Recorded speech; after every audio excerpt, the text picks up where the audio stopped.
فرعون کسی خاص شخص کا نام نہیں بلکہ شاہان مصر کا لقب تھا۔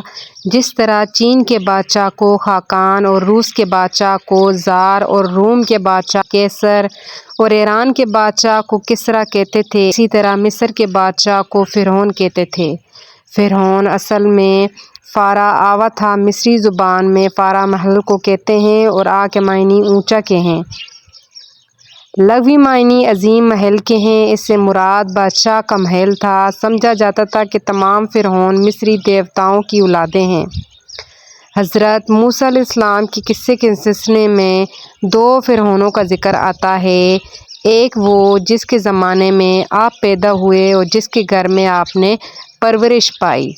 دوسرا وہ جس کے پاس آپ اسلام کی دعوت اور بنی اسرائیل کی رہائی کا مطالبہ لے کر پہنچے تھے اور جو بالآخر غرق ہوا۔ موجودہ زمانے کے محققین کا عام خیال یہ ہے کہ پہلا فرعون رمیسیس دوئم تھا اور جسے فرعون کا غرق ہونے میں ذکر ہے وہ رمیسیس دوئم کا بیٹا منفتح تھا۔ اسی بادشاہ نے بنی اسرائیل کو غلام بنا لیا تھا، ان پر طرح طرح کے مظالم کرتا تھا۔ موسیٰ علیہ السلام کی جس فرعون نے پرورش کی تھی اس کا نام رمیس یا رمیسیس دوئم تھا۔ رمیس کے بیٹے منفتح کے زمانے میں حضرت موسیٰ علیہ السلام کی بعثت ہوئی اور اسی سے مقابلہ ہوا اور یہی 1491 قبل مسیح میں غرق ہوا۔ موسیٰ کو دو فرعونوں یا دو بادشاہوں سے سابقہ پڑا تھا۔ جس فرعون نے آپ کی پرورش کی تھی اس کا نام رمیس تھا اور نبوت ملنے کے بعد جس کے ہاں آپ کو بھیجا گیا تھا وہ رمیس کا بیٹا منفتح تھا۔ ان کا عہد حکومت تقریباً 1400 سال قبل مسیح ہے۔ فرعون کا ذکر قرآن میں بنی اسرائیل کے قصے میں آتا ہے۔ فرعون کا تکبر تاریخ اور ادب میں مشہور ہے۔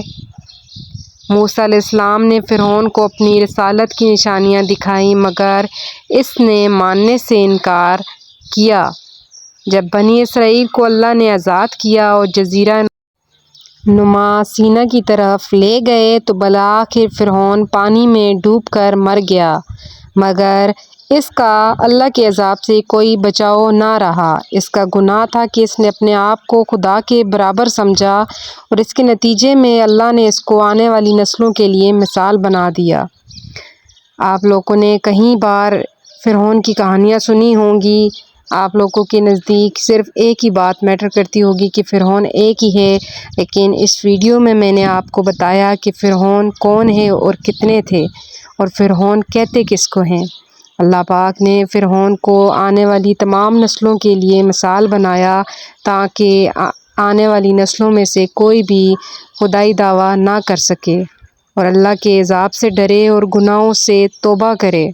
اس سلسلے میں اللہ پاک نے قرآن پاک میں بھی اس کی واضح مثالیں دی ہیں۔ اللہ پاک ہم سب کو ان چیزوں سے دور رکھے۔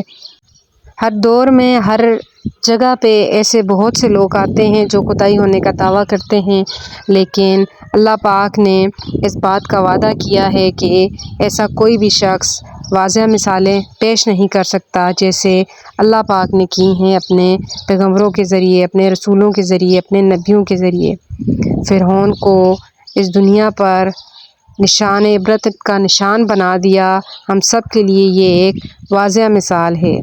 اگر آپ کو یہ ویڈیو پسند آئی ہو تو اس ویڈیو کو زیادہ سے زیادہ لائک کریں تاکہ تمام لوگوں تک اس کی انفارمیشن پہنچ سکے۔